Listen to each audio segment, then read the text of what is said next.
Hadis yang ke-13, an Abi Waqid Al-Laitsi radhiyallahu an qol, hadis dari Abi Waqid Al-Laits qala Rasulullah sallallahu alaihi wasallam ma quti'a minal bahimati wa hiya hayatun fa huwa mayyitun,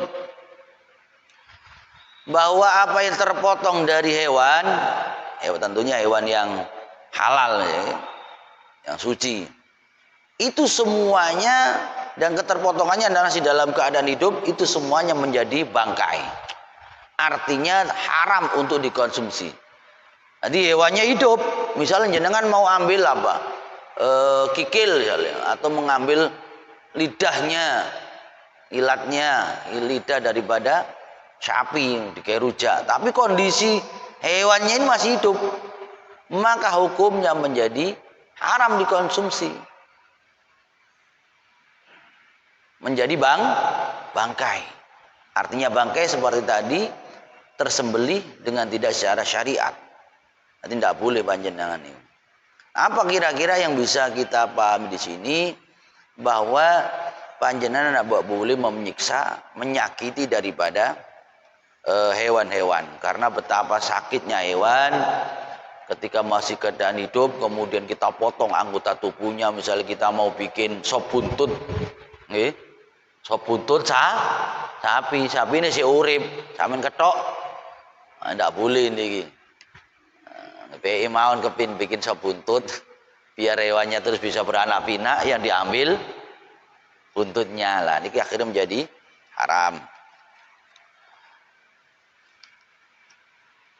Yang menjadi pelajaran dari semua yang kita bahas tentang hewan-hewan ini, bahwa apa yang kita makan tentu halalan thayyiban.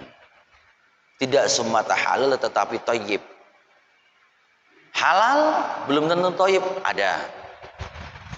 Tetapi yang menjadi prioritas seorang mukmin ketika dia mengkonsumsi makanan adalah halalan thayyiban, halal tetapi yang berdampak kepada kebaikan. Kebaikan aspek jasmania sehat.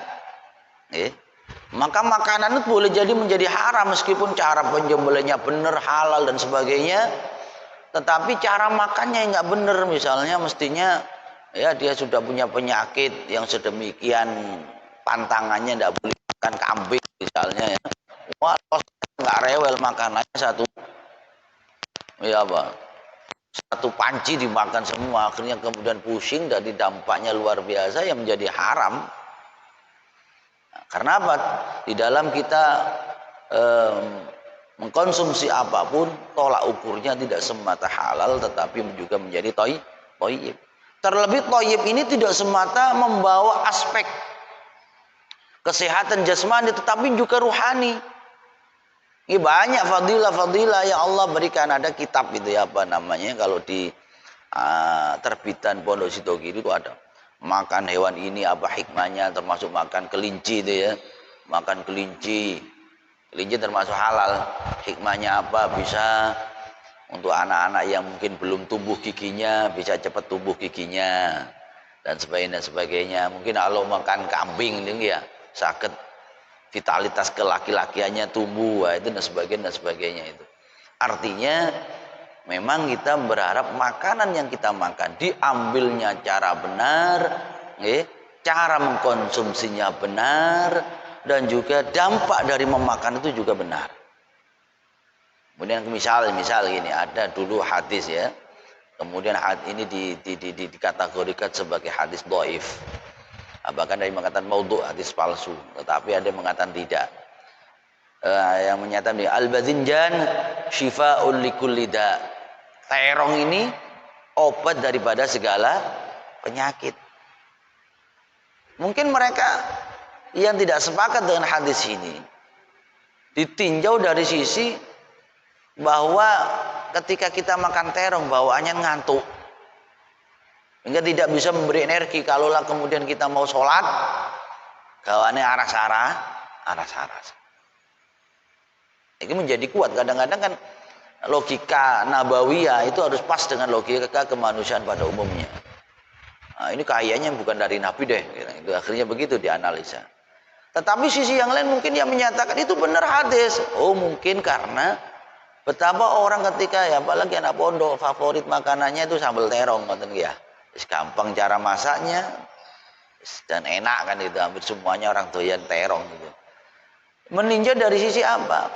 Ada semacam kayak begitu makan terong bener mungkin sampai ngantuk gitu ya. Ada kayak relaksasi. Enggak mungkin zaman segitunya tidak ada tidak ada obat bius yang canggih gitu ya. Nah, untuk menenangkan dan sebagainya ya, kita makan terong. Atau mungkin kopi. Ada itu kopi yang